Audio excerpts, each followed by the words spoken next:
Thank you, Direk. And of course, Asia Soul Supreme, Miss Casey Tandingan.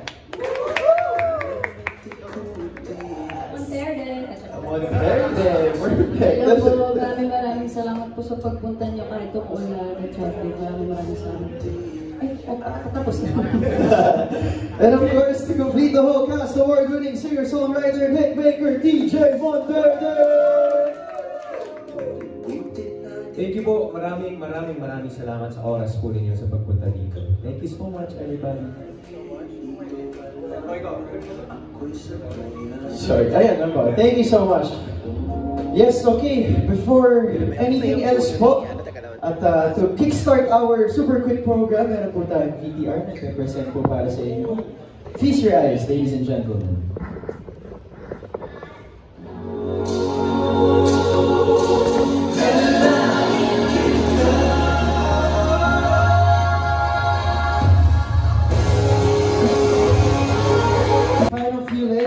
Final few legs of our sarili nating mundo. And with that, of course, simulan na po natin ang ating press, the questions from the press. I'll kickstart, yes, myself. Ako po unang magtatanong for each and every one of you guys. Of course, ito po, it's been 212 days na magkakasama po kayo halos araw-araw. Hindi po tayo nagsasama sa isa't isa. Pero kung hindi naman, of course, syempre, ano po yung thoughts natin after all of this? I'm sure it's overwhelming. It is super overwhelming. We're down to our last 5 shows for the year. Buong taon, ito na yung ginawa namin talaga almost every weekend. Meron kaming show na ginagawa abroad dito sa Pilipinas. So, pinagkaganda kami ng Casey na ang dami nangyari. Pati ito, isa sa mga nangyari. Ang dami nangyari this year, pero si Direk, ayaw niya muna pag-usapan. Nasisipaks na siya ngayon pa lang. So, yeah, ikaw, ano reaction mo doon? Tinatawa-tawa ko na lang sa totoong buhay, pero nasisipaks na din ako. Kasi syempre, kahit na nag-start lang kami mag-show ng Feb, yung brainstorming, yung pagbuo ng show started last year. So, literal na parang buong taon halos magkakamukha na nga po, magkakapalit-palit kami ng mukha. So ngayon pa lang na pag pinag-uusapan namin na 5 shows to go before the end of the tour this year, parang nakakasipangs na yun. But overall, I'm personally just really grateful that I get to do this with you and the entire team of SNM. Sa akin wala kang choice eh. Well, sabi nga ni Casey, diba, like last year, parang hindi namin expect talaga na ganito yung mangyayari sa nating mundo. Na talaga, nung message pa sa akin ni TJ after nung Araneta. After nung Araneta pala si Yuna na yun, na parang sabi niya, parang grabe, may miss ko kasi 3 days natin ginawa yung sarili nating mundo sa Araneta. May miss ko to. Sabi niya, huwag ka mag-alala direct. Ililibutin pa natin ang mundo. So talagang literal nangyayari talaga siya.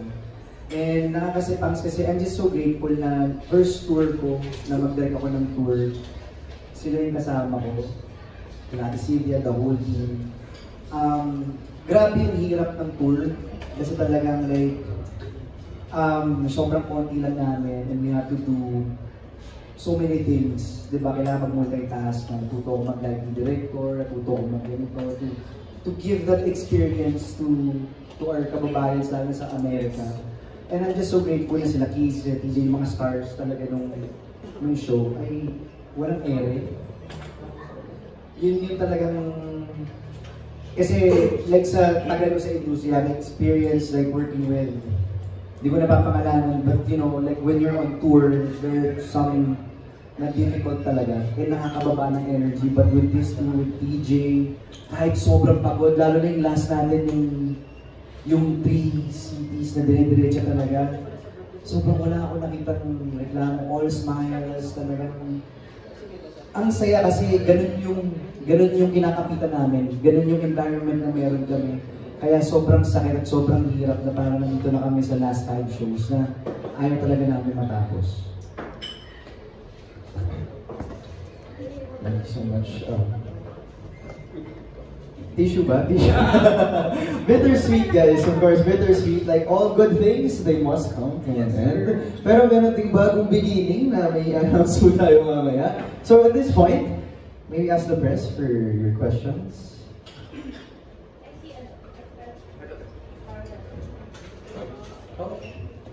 Hi po. Hey, mabuhay! Congratulations! And, for sure, lahat ko memorable ano ganyan. Pero, was there an effort from your end para tumatak talaga lahat ng pinupuntahan ninyong performances? And of course, how is it performing to different Filipinos across the world?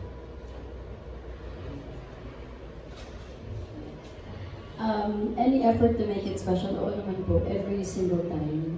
Like, siguro, particularly sa set ko, yung ginagawa ko, it's always, parang siyang customized. Kasi yung mga spills ko palagi, di ko pa lang ito nakikita niyo po sa TikTok, puro kabalahuraan ko yung trending at hindi performances. And that I think started with, actually, hindi namin siya inisip na maging parte ng show na people would be excited to see and watch. But it became part of the show na depende sa topak din ng mga taong kasama namin sa show, yung mga nangyayari sa show. So, parang every experience, every show is different because of the energy, the interaction, and in terms of the production side of it. Si TJ and si Direk and the entire team talagang they always work hand in hand. Kung, guys, saan tayo mag-ano ngayon? Saan tayo magsa-satellite stage? Anong gagawin natin para ma-surprise sila? Saan natin gagawin to? Anong gagawin natin yan? So parang they never settle for kung ano na yung naging magandang performance. They always both strive to surpass kung ano yung magandang performance na nagawa nila. So, as their manager, yun. As much as we can, syempre, binibigay namin yung best talaga. Lalo pag outside of the country. Kasi iniisip namin palagi, oo, medyo may pagod na naramdaman kasi sunod-sunod. Pero kami isang ginawa sa Amerika, 4 nights straight. As in Thursday, Friday, Saturday, Sunday, 2 cities, 2 San Francisco, 2 LA. Pero doon mo makikita na pinaghirapan nila itong ticket na to eh. I mean, pinagpuyatan nila to, hindi madali ang buhay doon. Kaya kailangan namin ibigay yung nararapat na experience for all of them. So we always make that conscious effort na ibigay natin yung best sa kanila palagi. May mga... wala ako sa train of thought mo. May mga times din na syempre, hindi ko alam kung paano ko siya gagawing raw or authentic as possible kasi it's 40 shows. Iba-iba talaga. Yun yung challenge sa akin. But each and every time, meron talaga nangyayaring special. Every concert may ginawa. Usually nangyayari may marriage proposals. Yung mga usual na nangyayari sa shows namin. Hindi ko alam kung meron naman ilan na wala. Pero bilang lang yun sa 40 na nawala. Sa 35 na ginawa namin. Isa lang ba? Ay, Jeda lang. Isa lang yung wala. O hindi... O baka meron, hindi lang namin alam. Hindi lang nagutol.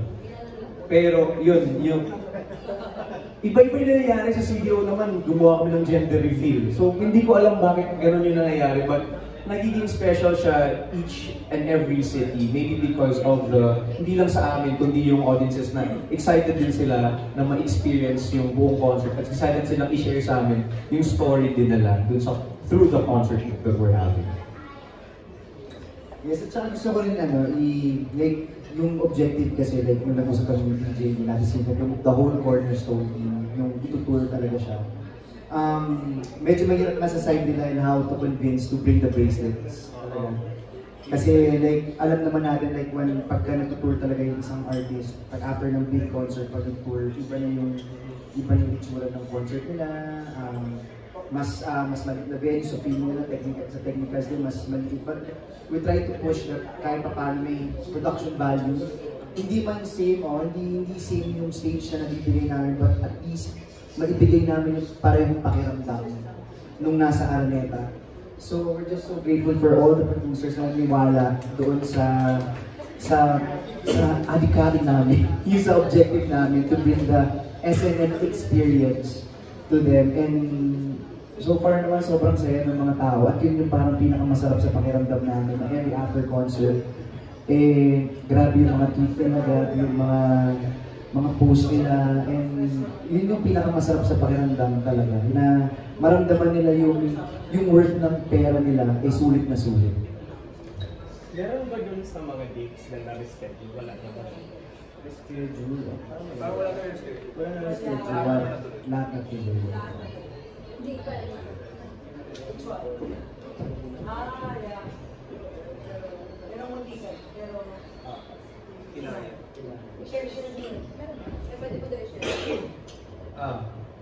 Isa sa hindi ko makakalimutan na experience. Bago lang to. Aside sa mic. Bago lang to. Mga soft touch eh. Ba't ka ganun eh? Mga 2 months ago, 2 weeks ago, we were in Laguna. We had 2 days. 2-day show yun. Sold out ka natin. Sold out yung both shows before nangyari pa yung show. So, na-sold out na siya mga weeks before pa lang. On the first day, nung day 1, in the middle of my set, last song ko bago pumasok si Casey, I was singing Kung Siya Man, yung Bisaya song ko. Nawala yung boses ko. As in, total 0. From 10 na okay ako nung opening, biglang hindi ko alam anong Like walang sound? meron pero hirap na hirap magsalita. Walang lumalabas. And first time ko siya ma-experience. So sobra akong in shock na natakot na anong gagawin ko, paano ko gagawin ito, may 3 songs pa ako mamaya, kakantayin pa namin yung palagi. Kakantayin ko pa iba mong songs. So, nung pagbalik ko, after ng set ni AZ, kumanta ako ng Harana, ng Broken Edgar, kinanta ko. Tapos, first few lines, narinig niya, nawala nga, lumaba siya. Sa likod, lumaba siya dressing room, kinuha niya yung mic, tapos sinabayan niya ako na matapos yung song na yun. And eventually, nasa backstage siya kumakanta. And eventually, natapos yung song, but parang pa-spoken na halos. And like, sobrang hirap ako nung nagawa ko yun. But, yung ano namin nun, yun nga, muntik na siya ma-reschedule kasi yung problema namin nun, day 1 pa lang yun. Meron pa kami isang full concert the day after. So, we had to consult a doctor kung pwede gawin. Ano mga remedies na pwede kong gawin. I took meds kung anong pwede. Medyo nahihirapan kami. Tapos, eventually, doon ko makikita and doon ko na-appreciate talaga yung importance of having a team that's really core talaga. Magkasama na kami sa maraming shows, so alam na namin, kilala namin isa isa. So lahat parang, guys, I need your help. Feeling ko hindi ako 100% today. So, lahat sila backups. Bro, ako bahala dyan. Sige, lagyan na lang kita ng keyboard. Sige, babaan natin to. Siya naman, sige, teach. Yung ano mo dito, bawasan ko muna para hindi ma-affect ng throat mo. Ganun. So, tulungan talaga kami yung day na yun. And I had to be honest. I had to tell everybody na sabi ko, guys, napapansin nyo naman siguro na medyo iba yung voice ko ngayon. So, sabi ko, but it's gonna be a very special show. So, masasabi ko ang one of the most special shows yun. Right after I was singing the last line of the last song palagi, nung kinanta ko na, hindi na talaga siya, naubos na talaga siya. So, nung kinanta ko siya, wala na lumabas sa boses, sinulo niya ako. So, siya yung kumanta ng whole part of the last chorus of the song. And yun, masasabi ko rin na because I have a fan base that's really there to listen and support, na masasabi kong very thankful ako sa mga bituin na nandun. Every time na feeling ko na kukulang yung nabibigay kong boses, papalakpak sila and they cheer on me. And parang naging, buong gabi kumakanta sila. So parang feeling ko nga dapat hati-hati sa TF ko, hindi lang ako. Sila na yung kumanta. Gcash. So yun, isa sa mga naging special na muntik na rin schedule, pero wala naman. Lahat naman ng shows namin tuloy na tuloy. Thank you. Congrats. Thank you so much. Thank you, Chikanes. Now, si Chris naman from One Music Page.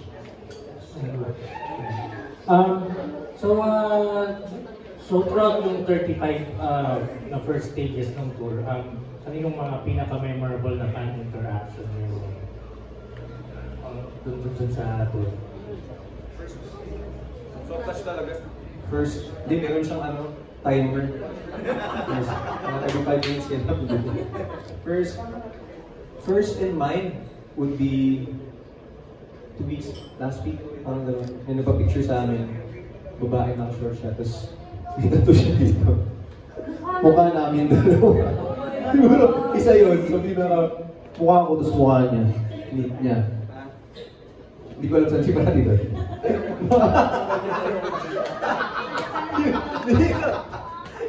Dito. Tapos yun, isa yun sa parang, galing nito, pero kakaiba. Siya meron na dapat. Isa yun sa unique sa akin, so far naisip ko. Yung may nagpabasa, kasi ginagawa po nila. So this is also one of those times na parang unique to every stuff is meron silang mga sarili-sarili nilang sign. So like, the more creative the sign is, mas madali namin mapapansin. Tapos sinusulat nila din yung mga ginagawa nila. Tapos yung isa sa mga nabasa ko yung magpa-picture ka sa akin kasi nagbenta kami ng kambing para lang makapit ka ng VIP ticket, ganyan. So, ito yung isa yun. Tapos yung, siyempre sa 35 shows na nagawa na namin, meron mga between talaga na tawag natin sa kanila ang OOA. Nanood na po sila ng SMM ng mga may nanood na lang 7 times, 8 times, ganyan. Tapos gumagawa sila ng parang attendance checklist. Tapos every time nandun sila, i-check namin yung attendance kung saan sila umattend, din yung picture kami. Yun yung mga like one of the fondest memories with fans. Ikaw, Greg? Sis? Well, hindi kayo umabot tayo sa gender reveal. That random moment na parang may nagtaas ng gender reveal. Tapos parang nag-talk pa ako kay TJ. Tawagin mo, may isip ako. Tapos siya lang kasi nakakainig sa akin sa in-ear niya pagka-talk pa kami. Tapos tinawag ko TJ, tapos ginawa namin yung gender reveal using the bracelets. So it's either, nag-flicker lang siya, tapos nakataas lang yung kamay ng mga tao, tapos parang kapag pink, babae, pagka blue, So we had to double check. Kasi baka mamaya pwede yung Tapos binigyan namin siya, parang binigyan namin siya ng, kumbaga ng gender reveal na hindi niya inaasahan. So, ito sa, kumbaga like aside from yung mga, never talaga yung na nakakataba ng puso yung mga proposal. Kasi talagang you feel the love every time na nangyayari yung moment na yun. And yung gender reveal din gano'n, kasi nga sobrang yung reaction nila, di ba, pinost namin yun. So ang sarap lang makakita ng ganong emotion na buhay live. So tama sinasabi nila, every show may bago na nangyayari.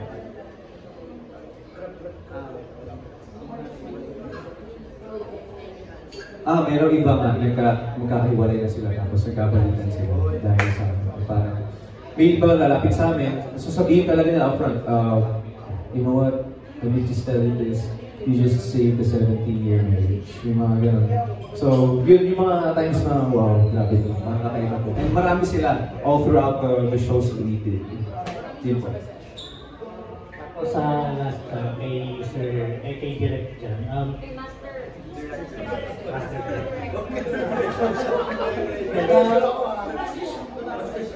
Nung confirm na when you started working dun sa visualizing this show, anong vision yung naisip ko?